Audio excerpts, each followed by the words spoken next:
ये बिल्कुल एक संभावना है कि कोई अपना रूप बदल सकता है अगर वो चाहे तो। और आज भी ये घटना कई लोगों के द्वारा देखी जाती है, विशेष रूप से हनुमान भक्तों में। तंत्र विज्ञान के कई पहलू हैं। एक वेद इसके लिए समर्पित है।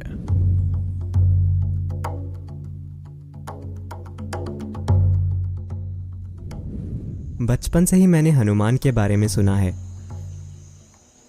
किस बारे में? हनुमान। हनुमान। मैंने ऐसा सुना है कि हनुमान जब चाहे विशाल रूप धारण कर लेते थे, वो उड़ा करते थे, वो बहुत छोटे भी बन जाते थे, जैसे वो अपने शरीर को बहुत छोटा कर लेते थे।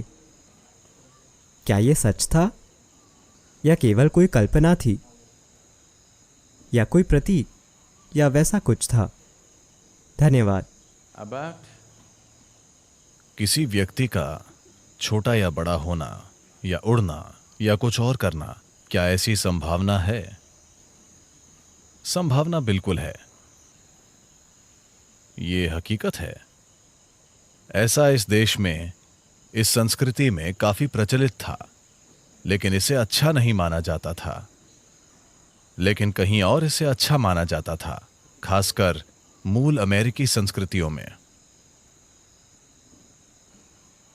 वहां शैमनिज्म यानी ओझा धर्म की एक पूरी परंपरा मौजूद है, जहां ये आज भी वहां ये बातें आम हैं कि कैसे एक मूल अमेरिकी ओझा एक चील बन जाता है, एक मक्खी बन जाता है, एक भेड़िया बन जाता है, खुद को किसी दूसरे रूप में बदल लेता है और वहां चला जाता है, और ये सब।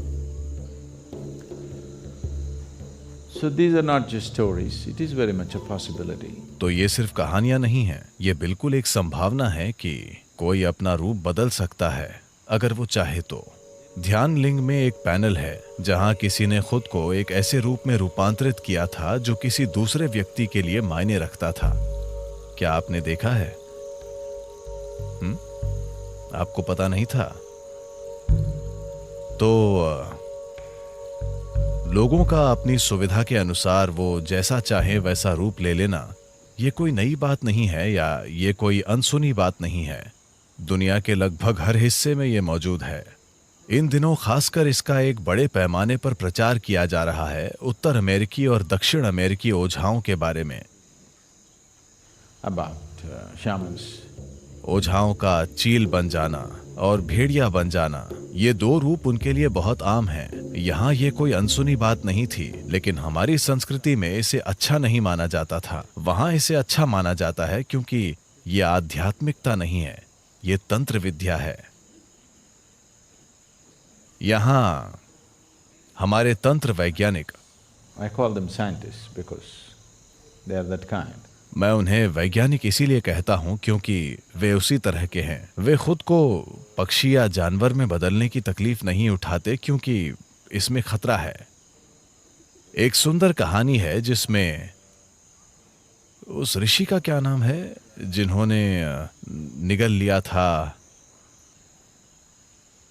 क्या आप जानते हैं मैं किसकी बात कर रहा हूं? अश्विनी कुमार, और वो उनके पास कुछ सीखने गए थे। शुक्लाचार्य। हाँ, क्या उन्होंने घोड़े का रूप ले लिया था? अश्विनी कुमारों ने घोड़े का रूप ले लिया था और उन्होंने क्या निगल लिया था? शुक्लाचार्य को, मेरे ख्याल से। तो एक पूरी बड़ी कहानी है जो शायद महाभारत का ही एक हिस्सा है। ये कृष्ण अवतार से जुड़ी कहानी ज्यादा है। तो इतिहास में इस तरह की कई घटनाएं मौजूद हैं, और लेकिन इसे चीजें करने का निचले स्तर का तरीका माना जाता था, क्योंकि जब आप कोई और रूप ले लेते हैं तो इस शरीर को सुरक्षित रखना होता है और इसका हमेशा दुरुपयोग हो सकता है। तो ऐसी घटनाएं हुई हैं जहां किसी ने अपने शरीर को थोड़ी सुरक्षा के साथ वहां छोड़ दिया, और मान लीजिए वो एक चील बन गए और कुछ समय के लिए उड़ते रहे, लेकिन जब वो चील वापस आई तो शरीर वहां नहीं था। तो अब वो चील क्या करेगी? चील आकर यहां बैठती है और कहती है, मैं एक योगी हूं। दयनीय स्थिति है ना। चूंकि आप उड़ नहीं सकते, इसलिए आपको लगता है कि चील होना एक बड़ी बात है। चील होना कोई बड़ी बात नहीं है। हालांकि वो ऊंची उड़ती है, पर वो हर समय नीचे देखती रहती है। यहां बैठकर ऊपर देखना ज्यादा अच्छा है, ऊपर जाकर नीचे देखने के बजाय। वाकई। तो यहां तंत्र वैज्ञानिकों ने दूसरी तरह के तरीके विकसित किए, यानी वो खुद कोई दूसरा रूप नहीं लेते, वो दूसरे रूप चुनते हैं और उन्हें ऐसा बना देते हैं कि वो एक खास तरह से काम करें। वो कोई जानवर चुनते हैं।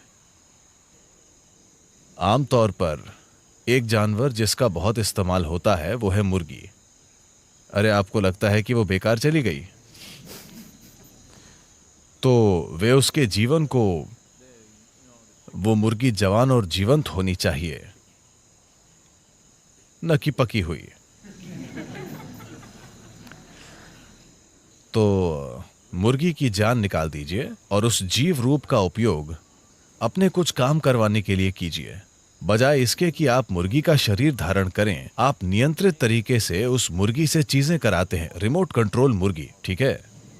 एक रिमोट कंट्रोल मुर्गी खुद आपके मुर्गी बन जाने से बेहतर है ना? क्योंकि आपके मुर्गी बनने में खतरा है। आप अपना शरीर छोड़कर गए, आप एक मुर्गी के रूप में बाहर गए और कुछ करने की कोशिश की और आप किसी की तंदूरी चिकन बन गए। तो उन्होंने उन्हीं चीजों को करने के लिए बेहतर, ज्यादा परिष्कृत तरीके विकसित किए। क्या यह संभव है? क्या हनुमान का छोटा बड़ा बनना संभव है? बिल्कुल संभव है। और आज भी ये घटना कई लोगों के द्वारा देखी जाती है, विशेष रूप से हनुमान भक्तों में। हनुमान के भक्तों के बीच रूप बदल लेना आज भी एक बहुत सामान्य बात है, क्योंकि उन्होंने ये चलन शुरू किया था। हनुमान एक सुपरमैन है।